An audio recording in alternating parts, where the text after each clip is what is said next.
Robot सास।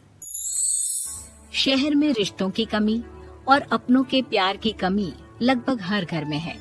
किसी को अकेलापन अच्छा लगता है तो किसी को ये काटने दौड़ता है। देखो राधा, तुम भले ही गांव की हो, लेकिन यहाँ शहर में सभी को साथ लाकर रखना पॉसिबल नहीं है। हाँ, लेकिन प्लीज किसी को तो बोलो हम लोगों के साथ रहें। तुम सारा दिन ऑफिस और मैं घर पर पकती रहती हूँ। अरे तो किसी सहेली को बुला लिया करो, बातें कर लिया करो। किसको बुलाऊं? कब तक बुलाऊं? तुम सासू माँ को बोलो ना आकर यहाँ रहे। ठीक है, बात करता हूँ मैं उससे। रवि ऑफिस चला जाता है और अपने दोस्त से कहता है, यार बीवी ने माँ को शहर बुलाने की जिद कर रखी है। अब सोच रहा हूँ कि ऑफिस से दूर जाकर कहीं कोई घर ले लो किराए में। अब 2 कमरे का मकान तो पास में महंगा ही पड़ेगा ना। पर यार गांव की लड़कियों को शहर शादी करके लाओ तो यही दिक्कत होती है।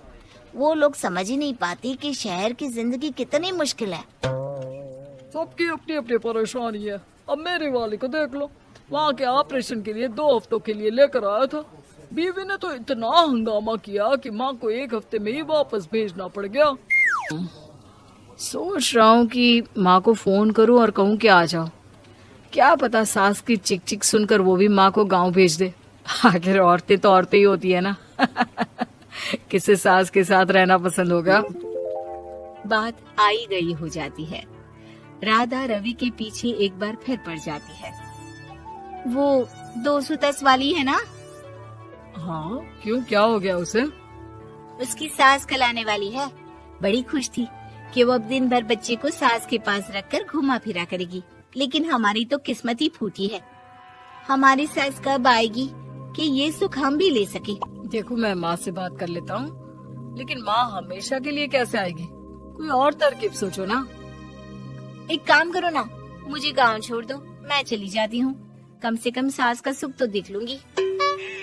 लेकिन ऐसा कहाँ हुआ कि कोई सास बहू एक साथ सुख से रहे। रवि तो जानता था सब, लेकिन करता क्या। पर कहते हैं ना, पति का दिमाग है, चलेगा तो सही। एक आइडिया आया है। क्यों ना मैं माँ की शक्ल सूरत का एक रोबोट ला कर दे दूं, जो राधा के साथ बिल्कुल सास वाला व्यवहार करे। मजा ही आ जाएगा। न माँ को लाने की झंझट, न सास बहू की किचकिच। रात को स्विच ऑफ करके अलमारी में पैक। बस फिर क्या था।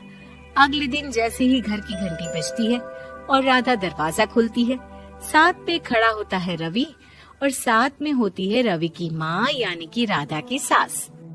माँ जी, मुझे तो मेरी आंख पर विश्वास नहीं हो रहा। कितना अच्छा सरप्राइज है। आइए माँ, आइए। मुझे भी अच्छा लग रहा है। मैं भी खुश हूँ, मैं भी खुश हूँ, मैं भी खुश हूँ। दरअसल रोबोट सास की बैटरी ढीली होने के कारण वो एक वाक्य को रिपीट करने लगती है।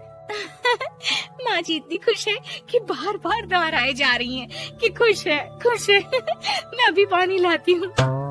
राधा पानी लाने जाती है कि पीछे से रवि सास की बैटरी टाइट कर देता है और ऑर्डर का प्रोग्रामिंग ऑन कर देता है। पानी लाओ, चाय लाओ, खाना लाओ, मेरे बाल झाड़ो, मेरे कपड़े धो, मेरी चप्पल कहाँ है, लेकर आओ। अरे ठीक है माँ जी, सब ला रही हूँ।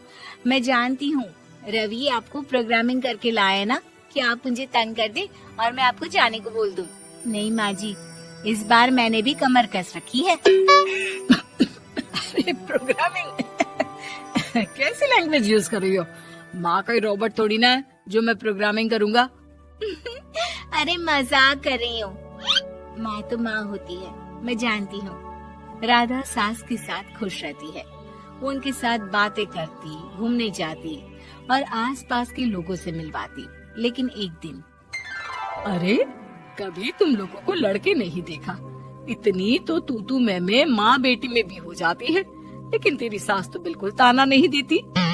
हाँ ये तो है, ताना तो नहीं देती लेकिन ऑर्डर बड़े बड़े देती हैं। अरे ना मानना, 2-4 ऑर्डर अपने आप ठीक हो जाएंगी। तभी देखेगा असली रंग। कौन सा तेरे बुलाने पर आई है, बेटे के बोलने पर आई होगी बुढ़िया। बात तो सही है, लेकिन यार कोई बात नहीं ना, सास लड़ाई करे भी तो कोई परेशानी नहीं है। कितना ख्याल भी तो रखती है। ये तो है, लेकिन तेरी सास तो बिल्कुल नहीं लड़ती, ये कैसे? खैर मुझे क्या। पड़ोसन तो चली जाती है, लेकिन राधा के मन में सवाल छोड़ जाती है कि ये सास सास है भी कि नहीं। रात में राधा रवि से कहती है, मैं ना माँ जी के पैर दबा कर आती हूँ। अरे लेकिन वो तो मैंने अलग कर दिया है। क्या क्या कैसे कहा? नहीं, मेरा मतलब कहा कभी माँ का पैर गांव में रहा करता था, तो मैंने काट कर मतलब माँ को शहर ले आया ना। ओ ओके ओके। रवि चैन की सांस लेता है कि चलो कुछ तो बहाना मिला, लेकिन कब तक। रवि रोज माँ के पैर दबाने के बहाने रॉबर्ट को कमरे में ले आता और डिसमेंटल करके रख देता। एक रोज, मैं आज माँ जी की कोई बात नहीं मानूंगी, देखती हूँ कैसे नहीं लड़ती। अरे ऐसी भी सास किस काम की जो खटर पटर ना करे। सास का डिमांड मोड ऑन होता है। खाना दे दो, पानी दे दो, नाश्ता चाहिए। लाई माँ जी। मैं ना देने वाली खाना पानी। लेकिन समय बीतता जाता है, दोपहर और फिर शाम और फिर रात। बहू सास को कुछ नहीं देती, लेकिन रॉबर्ट सास कुछ नहीं कहती। रात को जब रवि घर आता है, राधा रो रही होती है। अरे क्या हो गया? तुम्हारी माँ ने मुझसे लड़ाई की, खूब खरी खोटी सुनाई। मैंने तो आज सुबह से खाना भी नहीं खाया है। रवि समझ जाता है कि राधा झूठ बोल रही है, क्योंकि खरी खोटी वाली प्रोग्रामिंग तो उसने की ही नहीं थी। मैं माँ से बात करता हूँ, तुम परेशान मत हो। रवि रॉबर्ट माँ को लेकर कमरे में चला जाता है।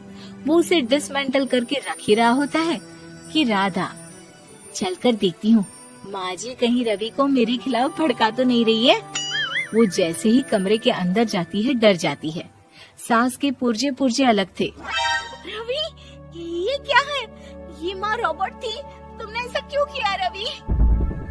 कुछ नहीं राधा, मैंने जितना अपने दोस्तों से सुना था कि शादी के बाद वैसे तो सब ठीक रहता है, लेकिन जब माँ और बीवी लड़ते हैं तो पति का बुरा हाल कर देते हैं। और मैं ना सुकून से रहना चाहता था, बस इसलिए।